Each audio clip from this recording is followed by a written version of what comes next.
September, remember red September. Bitcoin, crypto, morning tea, hey. Good morning, everybody. My name's pianomattyb. That is Scaramucci's. And this is your morning TA. A brief glimpse into the crypto markets, where the sun's shining, where the winds ply. All the humble opinion of this piano. Zamboni bringing the The FOMO index has dropped down to 40 from yesterday's 52. Bitcoin dominance is 48.4%. 24-hour volume is 38 billion. The overall market cap is 1.05 trillion. Give or take 100 million. G minor seventh. Like a Cold War spy, really. Dark and handsome. Moody AF. Does not like the chit-chat. Been married twice, once for love, once for convenience, and a passport. Both failed on account of his wandering eye, you might say. Casually kind, but suddenly cruel. His best friend is a Persian cat named Kawasaki that he got from his second marriage that borderline bankrupted him. But G minor seventh will tell you divorce is expensive because it's worth it. Well, that was a quick pump and dump action. It was exciting as it might have been. It didn't end up in a favor, but we talked about this, so it should have come as no surprise to anyone in this boutique community when Bitcoin price action, well, she had a little dump. I'm also going to paint in this descending triangle resistance level to keep our papers on as we want to get up and over it, flip it to support, or we may just respect it all the way back down. Lord love a duck, she didn't do just that. After failing to get up and over and flip this triangle resistance to support, Bitcoin price action fell all the way back down, finding a bottom and a bounce at 25.6 and has whimpered up to at time of production 26K, where we've been chopping broccoli for the past 2 weeks or so. Firmly planted under all three moving averages, we need to hold this level. Continued bearish pressure could see us retest and candlestick this wick down at 25.6 again. And then, of course, our channel bottom support is down at 25.2-ish. Now over on the ding dong, we are also under all three moving averages again. That 25.2 bottom support doesn't seem so far away over on the ding dong. I said it before and I'll say it again. We need to get back up to 29.8 to invalidate this head and shoulders pattern we're carving out right now, which can play out to 19.2-ish. Shut your mouth. Quick look at the Wookiee. Sees we are carving out a doozy of a shooting star candle, which is a bearish reversal continuation candle, signaling a high probability of continued bearish pressure moving into next week, which is the dreaded September. The problem child of all the months, clocking in an average loss of -7%. So where does the average loss of 7% take us if she plays out? Well, that would be down at 24K. Oh, snap. That's right at the 50 moving average, don't you know? But my friends, there are no guarantees. There's only probabilities. And as much of a contrarian as I am, the trend is your friend to the end. And well, as long as we're emotionally prepared for what might come this September, it's no big whoop. No reason to take a hairy spaz. It's just the market doing what the market does. Look at that, my friends. The sun is up. It's another beautiful day here on planet Earth. A day none of us are guaranteed. We're not guaranteed these days, but we're lucky enough to have them anyway.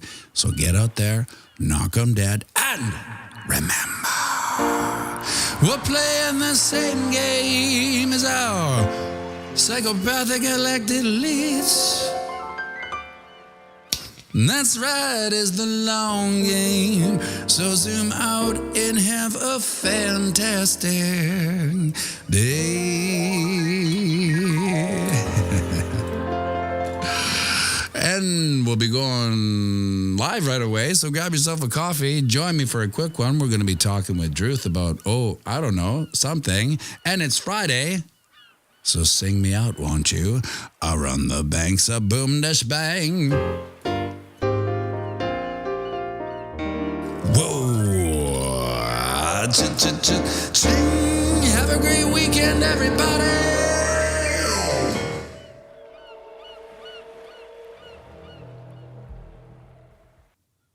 Another beautiful day here on planet Earth. A day none of us are guaranteed. We're not guaranteed these days, but we're lucky enough to have them anyway. Good morning, everybody. It's a nice little chilly one in Winnipeg, Manitoba. I guess a solid 18 degrees. That's my type of temperature. Not going to sweat all day, not too cold. Can wear a bunny hug and a hat, maybe a jacket. Good morning, Christopher, Crypto, Pew Pew, Cruz, Wake Up, Waverly, Misco, Pianomattyb, BOG, Das Beach, Get Off My Lawn, Sarah S. in California, Squeaky McGee, Earth Scum, JP, Derek Border, Derek Brytrick, Rushing, Scotty Moe, he made this hat, he embroidered it for us, the Killer Keys, we're playing tonight. You can stop by, let's get that ticker over 50. We got over 40. It is the world's largest dueling piano live stream because it's the only one. That doesn't make it not the biggest in the world. So if we can get it to 50, man, we'll be ecstatic. The Scotty Mo, Sneaky Beat Vapes in BC, Mike Loney, Bruce, Louis H, Mark Stone, Mario Cantonese, Hunter's Blow, Jolly Peanut, Brett Coonan, BC Alf in Alberta, Pianomattyb, BOG, John Superfresh in Kentucky. Wyo Daddy-O, Flippo, Frank, Ed McPherson, Terry Rister, Baseball and Crypto. Did I say Earth Scum? Yes, I did. Well, it's Friday, ladies and gentlemen. It's been a crazy week. Of course, we're going to have a little conversation with the one and only, the Druth. How's it going, buddy? Hello. It's been one of the longest weeks I've had in as far as I can remember. So yeah, I'm ready for the weekend for sure. I can only Absolutely, man. imagine what it must be like down there.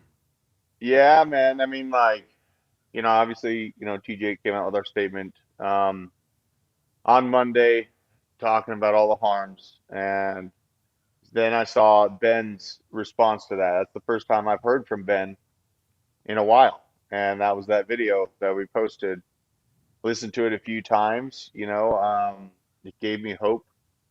It did give me hope, but obviously I mean, this week has been just absolutely chaotic. Like, probably seen a few 100,000, super angry people, a couple thousand people had my back. And, very thankful to the people that have had my back through this process because it's really been eye-opening the level of rushing to judgment that the human psyche is capable of, and it's really unfortunate to see that. I knew it in the back of my mind. I talk about it a lot on my shows and things like that, especially if the electricity were to go out, then bad behavior starts in about 6 hours, in my opinion. But bad information comes out, that bad behavior begins pretty much immediately online. So yeah, man, it's been really heavy week. There's been a lot of news, honestly, I feel like. uh, covering some big things in the banking sector in the middle of the week, which kind of, reignited my why I'm here and giving people uh, kind of the underlying problems with our monetary system so that they can make better choices with their own, in my own personal fiscal sovereignty for what may come to the U.S. banking sector. Um, so that was nice. I think that was Wednesday. We had a good show on Blockchain Basement, really digging into those details. But yeah, man, it's just been like absolutely crazy. Like, I mean, I us here imagine. at Hit, yeah, we're all a family here at Hit Network, so we were all, lifting each other up. Um, and it's just one of those times where you just gotta keep moving forward, and show signs of strength. You know what I mean? In great uncertainty, you have to be strong for those around you. So Yeah, definitely one of those. I knew it was a big deal, obviously, because in the crypto sphere, I think there's no bigger deal than Ben. He kind of rocketed to the front of this whole movement right away. So I knew things were Mhm. big, but it wasn't until I was on around the blockchain where I kind of noticed how big and divided everything was, Yeah, because it was like the comment section. That's a great show. Around the blockchain is like one of my favorite shows in the crypto sphere, and to right, see kind of all the jump to conclusion mats people coming out there and right. just like raining down hellfire on the comment section. I was absolutely shocked, and it was like I remember I could only imagine. I think it was Aaron from Altcoin Daily, Mind Your Biz, and Evan. Like when it wasn't on us, our eyes were just glued to the comment section. And usually Yeah, I'm watching what everyone says, right? Like I'm not really watching the yeah, comment section, but I was just right. like almost, oh my God, what's going on here? I Yeah, even man. had some hate comments on old videos because of being on around the blockchain. I'm like, that's crazy, man. That's just Yeah, crazy.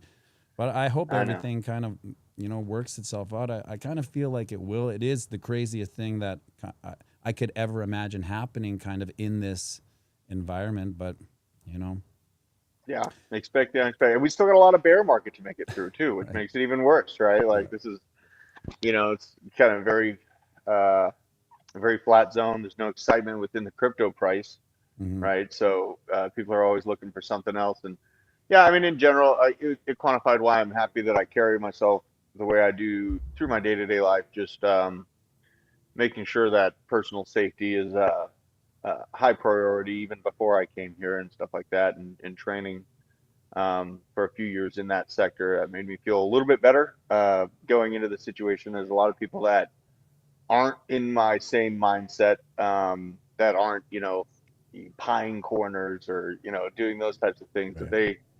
they had a lot scarier time with it. You know what I mean? For sure. So yeah, man, it was just it is absolutely nuts. But I mean, I know that there's all kinds of roads to redemption, Hmm. and that might be what we saw last night. Might be the beginning of it. I'm very hopeful for it. Like I basically stuck to the like on Monday. I just felt like I had lost my hero, and now maybe there's a chance for that hero to return. So Yeah, well, the power of forgiveness, I mean, as human beings, it's almost our flaw. We're so compassionate, we're so forgiving. I mean, mm, everybody just wants the best for everyone, really, right, especially when it comes to this crypto environment. So I mean, I think all arms are just open and welcoming for resolution and forgiveness. I think I'd be shocked for yeah, people to have like a hard stance on someone making such a huge mistake or whatever. It happens, blah, right, blah. But right. And I saw a great comment on that video he put up. Is like, if only politicians were as transparent as he was oh with yeah, that video. You know what I mean? Like, if only politicians or people that led uh, large organizations, not just Bitcoin Crypto and Hit Network, but if we had people in government that were honest with us, right? That had those moments of honesty, that would really be refreshing. I think the country needs that. We liked it when we had it in 2016 to 2020, and you know we'll see how this next one goes. But um, there's some whack stuff going on in the banking sector that I kind of mentioned before. I was looking the thing that I've been looking at that might be a catalyst for what everyone's been looking out for as far as a black swan event. I've been talking about the unrealized losses in the securities sector specifically for banking in the U.S., and it's at $680 billion that they're negative. But then also beyond that, there's another, I think it's $1.2 trillion that they're negative on their overall, just mortgage side. And these interest rate hikes have actually pushed these banks to the brink of explosion, essentially, because they owe 1.8 trillion to a 2.2 trillion dollar pool that they have available to work with, right? So we're inching closer towards this mass insolvency problem. And really, like, what I've been looking at is, we saw bailouts in 2007, 2008, right? Like we saw taxpayer money be used to save the system. And after that happened, we saw what was called bail-ins be implemented into, the availability for these different institutions. And a lot of people don't realize that, the next collapse that we have like that, they're going to be bailing into your bank account and taking your money, not just your tax money, right? Mm-hmm. Whatever overall percentage that ends up truly being once you pay property, income, sales tax, all those things. But bailing into your own bank account to take your money and create, their own basket of forgiveness, essentially, on the financial side with our hard-earned dollars. And, middle America, and people in Canada, we've been getting squeezed pretty hard on the inflation. So there's not a bunch of money to be going around. And, it's just like, but then the crazy thing is like thinking about that subject, and then we saw how Bitcoin reacted in March when we did see those first Mm-hmm. few go insolvent, right? Like it was a great price push up north for Bitcoin during that time. So it's an interesting thing to think about, and it really all kind of boiled back down to just being sovereign with your Bitcoin, keeping it off exchanges, not trusting third parties to handle that. Because yeah, I mean, I think that calamity will come, but I think that those that have self sovereignty of their Bitcoin and their Ethereum and things like that are on hard wallets, are going to be insulated from this, but it's going to be a rocky, rocky road. I feel like I just Yeah, feel it in my living gut. in America and Canada, we kind of live in the part of the island that's still above the water. We're kind of Mm, in the beach with one last palm tree and a couple coconuts. But hmm because we're when I bring up the term bail-ins to some of the older gentlemen I talk to, including my dad, hmm it's ludicrous in their mind because Right. we've had a generation away from it, right? So once we move one generation away from a catastrophe like that, well, all of a sudden it's just unfathomable and it'll never happen to us because that's old news. It only happened in the 40s or the 30s or the 20s or the 1800s or whatever. But Yep. I mean, it can happen here. It happened in Greece, Yeah. not too long ago. Absolutely. Absolutely. And I saw a comment, that they're only required to keep 10%. Then, if in Canada, I don't know the specific law, but in America, they're required to hold Zero. 0% as Yeah. of COVID. So, it's on a edge. Oh, I think we lost them. We'll see if he comes back. Oh, guest has muted themselves. Oh, well, you know what? Oh, there he is. Got you back. We can see him now. I can tell in my audio that his audio is kind of different. So whether he can hear me or not, I'm not sure. He did tell me he may have to drop off if he gets a message from upstairs. He's at the whatever it's the Bitcoin warehouse or what is it called? The Hit Network thing. So we'll see. Maybe he'll phone back or not. We'll keep this. Does it say guest one on there? No, doesn't matter. Yeah, so he's right. I mean, here it comes. 1 second. Hey, how you doing? There we are. Yeah, we lost you for a second. Yeah, yeah, I got a phone call for some reason. It kicked me out, but Oh, yeah. no worries. Yeah, man. Like, these things are potentials. Like, it's things that we're watching, and it's the whole ethos of why we're looking for something else, right? Yep. Is because of these potentials. So, I mean, it's quantifying on one end. It's making me feel more fortitude and solid in my decision making about moving into Bitcoin. Is where I handle my savings. But on the other side, I have a lot of people in that are coming into the markets that are scared of these things going on. So you have to kind of explain the whole landscape to really give them a good bellwether of why they're involved with cryptocurrency in the first place. Beyond all the volatility and all those sweet gains they see in meme coins come up, um, just kind of building a good foundation of mindset, I think, is what I'm trying to get out of it. Yeah, sometimes I wonder if the Gen Pop will just like a school of fish take the downturn, not even really know what's going on. Oh, we're getting a bail-in. Oh, some of our money's gone. We'll get it back though. We'll get it back in incentives. It's not really gone. They'll just believe whatever fiction they're told by the government at a time to allow them. But they don't even have to ask. People don't know that once they put the money in the bank, it's not your money anymore. Even Right. that concept, people are like, that's not true. It's like, okay, can't say them all. Absolutely. Absolutely. And obviously, Canada is heavy on my mind because I feel like we're going to have lockdowns be attempted at the very least again. Beyond all the other media that we obviously follow, if you're in the know and you follow information before it hits mainstream media, you see it coming too. But in my personal, just data points that I have with, the music industry, I just played a show and I was let known by some pretty, in the know music execs out in Denver. They're getting ready for another kind of they're going to be checking for those passports. They're going to be, making sure everyone's 6 feet apart again. They're taking away restaurant menus. They're doing these slow little implementations again. I see it coming. I pray to God that people have enough fortitude and lessons learned to stand up against it with me this time again, because it felt very lonely standing up against it last time. Right, you're an odd man out. Maybe 1 out of 10, 1 out of 20 people Mm-hmm.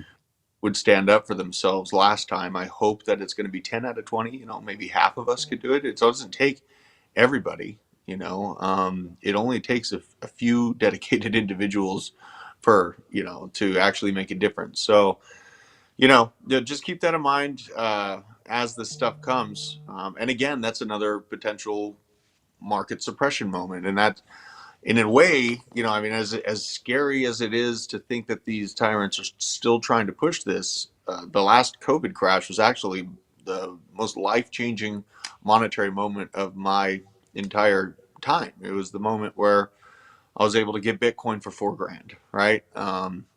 Just insane. And when Wow. I was, everyone's like, "What are you doing? Didn't you hear the world's on fire? And we're all Mm-hmm. gonna be doomed, and this flu's gonna take us all out." I didn't listen to it. If it's going to take you all out, why not try to make hilarious money on the way out? Right? Why not try to make more money so you can afford, a hyperinflationary situation if that does come? The best kind of defense is a good offense. And when you see these things coming, you have to be brave. It's the only way to be. So, Yeah, I'm kind of in my own state of denial that it can't possibly happen again. But I said that the last time mhm. things kind of locked down again. I was in denial, saying no, people are smarter. It'll never happen. And then within 7 days, it's just boom, boom, boom, boom, boom. So I Yeah. think when the hammer falls fast, people just get in line. I've already seen, and like now I'm a window down, yell at person in my car. Can you believe it? Like I've got to that. I was in a stop sign and there was a car there with a lady in her mask Yeah. by herself. And okay, maybe she just forgot. Okay, she's been in a mask all day. It's just part. It's like jewelry or something. She has no. I rolled down the window. I started yelling, "Why the mask?" Just explain it to me. Why the mask in the car? Of course, Mm. she probably didn't hear me. She didn't look, but I'm seeing it now. So as you take a look at this community, people in the chat now, um, we all know we're not You going to got a great stand for it. community.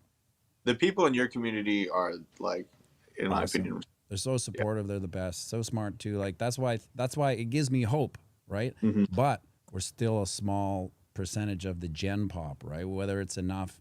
I remember walking into Save on Foods, people telling me to put on a mask, and I just pretended like they didn't exist, and then they pretended like I didn't exist. So it took about 10 seconds, and then they just were like, "Yeah." and Yeah. I walked against the arrows. Do you remember those Yeah. arrows? Oh yeah. Make them work for it, man. Like, Yeah. and if they're being super aggressive about it, be like, oh, I don't have one. Can you give me one? And then, you'll walk 30 feet the other way while they're walking that way to get the mask.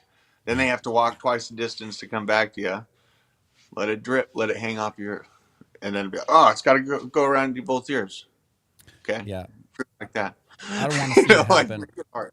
It'll be too sad. Like I think it'll be like my love for humanity and my hope for humanity has kind of capitulated the last time, and now Mm. it's been building back, thinking, well, this is what it takes. We take runs at the wall, so to Mm. speak. And the last one I thought was the one that was going to get us over. And if this one, if we haven't learned anything, or if they haven't learned anything, and they just go right back to wearing a mask and locking down and being happy with it, I don't know what to tell you. I don't think they're going to make it in the long run. But I also think that they find comfort in it. They Yeah. find comfort in being told what to do. It's like, okay, aye, master. I'll put on my mask and I'll lock down. Phew, thank you. Because again, most of them have shitty jobs they hate, right? So if Right. they don't have to go to work and they don't have to show up for anything social, well, Right. they're kind of happy, I guess.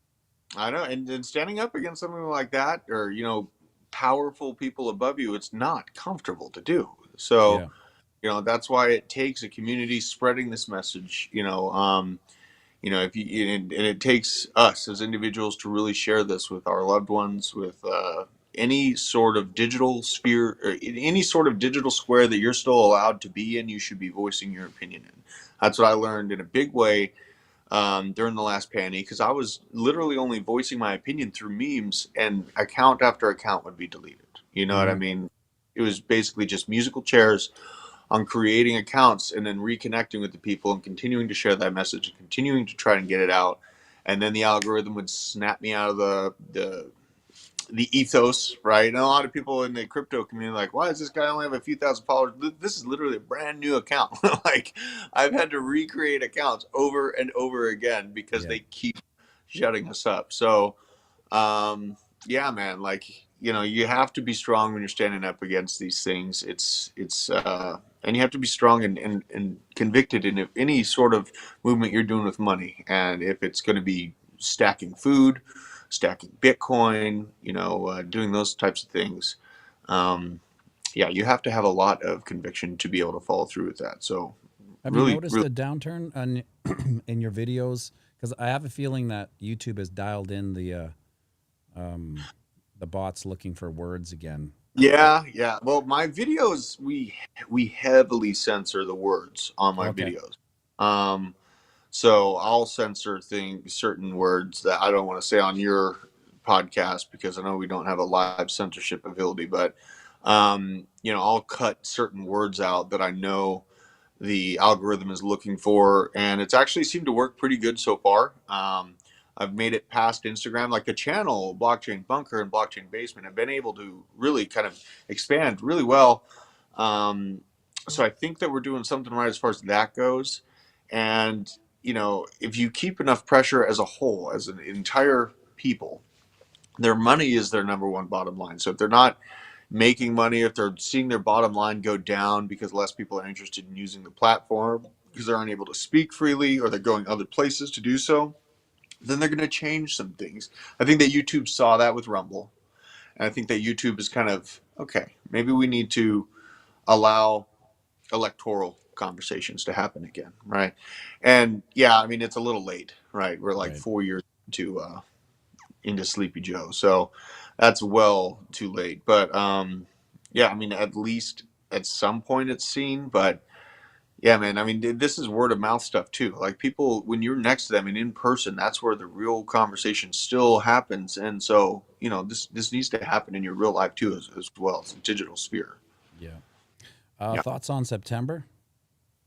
I don't think it's going to be a great month. I don't think it's going to be a great month. I saw the weekly candle is basically a gigantic wick, both up and down, Yeah. and things on the MACD are looking to cross over. So I don't really feel too hot about this month coming up as far as price action. I'm holding Chainlink, XRP, Stellar, and Constellation DAG all the way into the bull run. Those are old bags. Those are things that I intrinsically believe in because of the tech, because of the partnerships, and there's a lot more than just community and these online Twitter bots coming at everyone trying to shill it, right? So those are the 4 projects, altcoins that I feel comfortable having in my bag all the way through this. But I did tether up very heavily, about 95% of my portfolio at 31K. And now seeing us fight for this, 26 spot.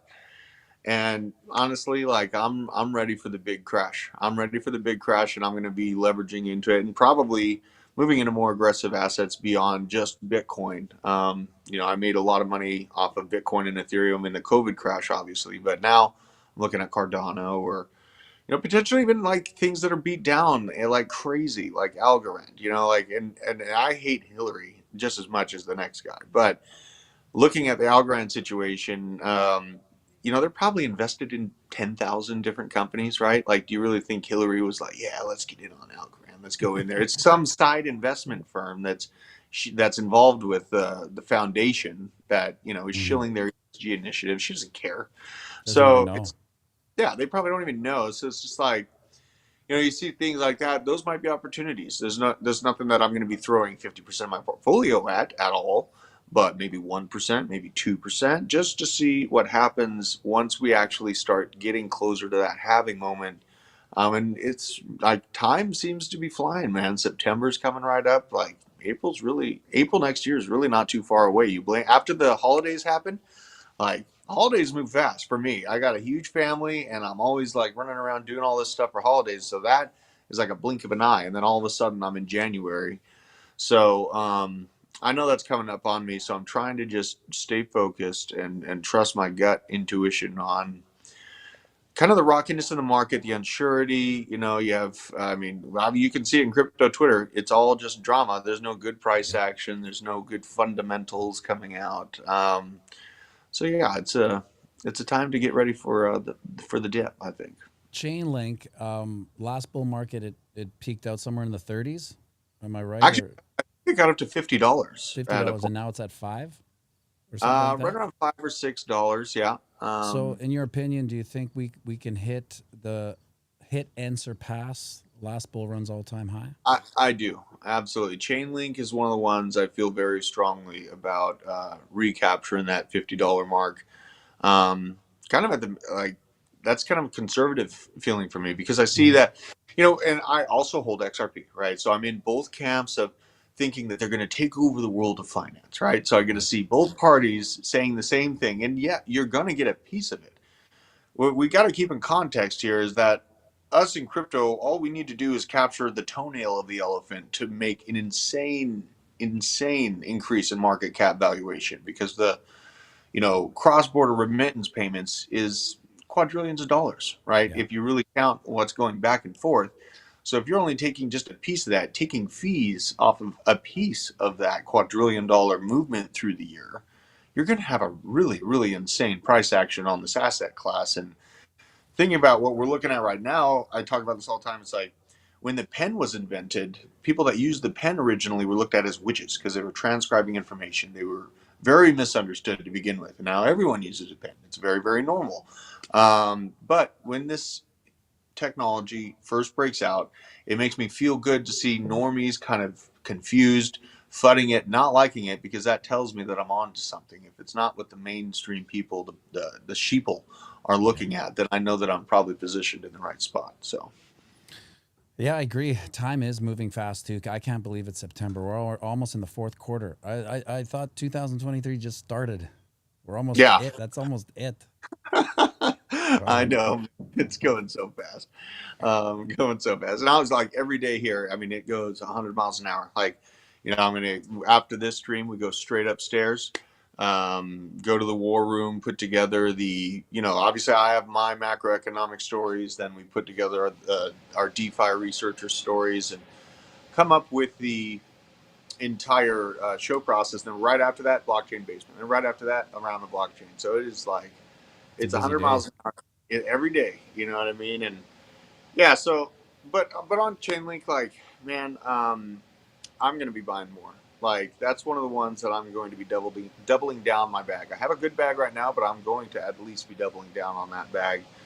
XRP, I still feel really good about. I really leaned into it heavily when it was at like 17, 18 cents, and feel still very good about the amount and what I bought it at.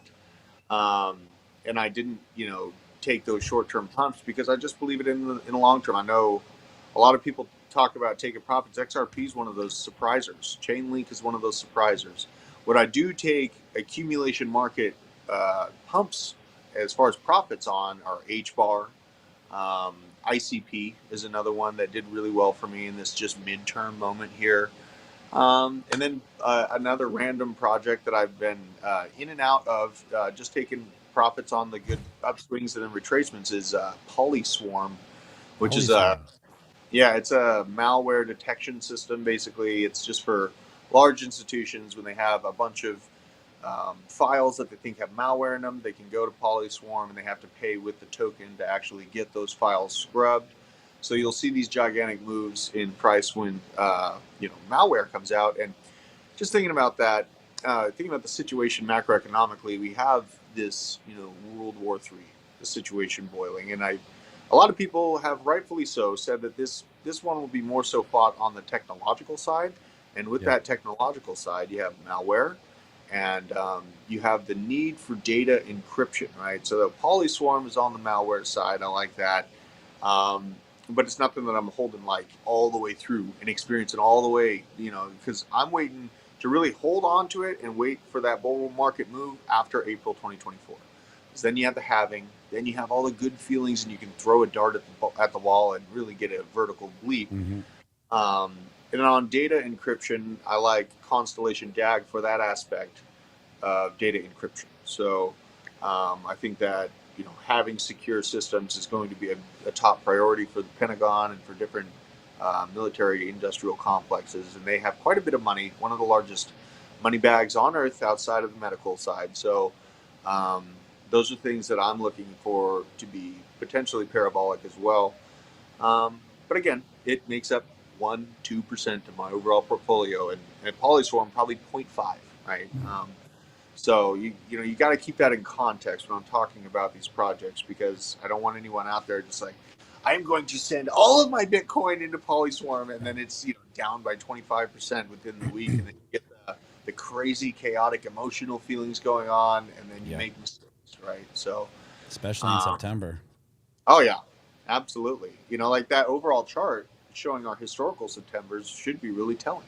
I don't think it's going to be a little less than historically, but it's probably going to be around the same ballpark, I'd imagine.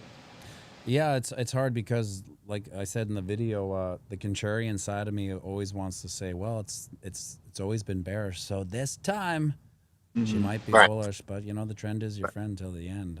We'll see what happens with this.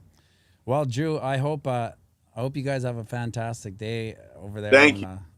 Things sort themselves out. Only time will sort them out, I suppose. But that's right, man. All I can do is stay strong, stay open, and keep your heart open, keep your mind open, stay objective when you're taking in new information, and that's the real sign of intelligence: is taking in new information and being able to change. So, for sure. Well, thanks for tuning in, everybody. Just a reminder, if you can make it down to the live piano stream tonight at 9:30, get those clicks over 50 peeps. That'd be unbelievable. Thanks for hopping aboard, Drew. Much appreciated. Have a great day.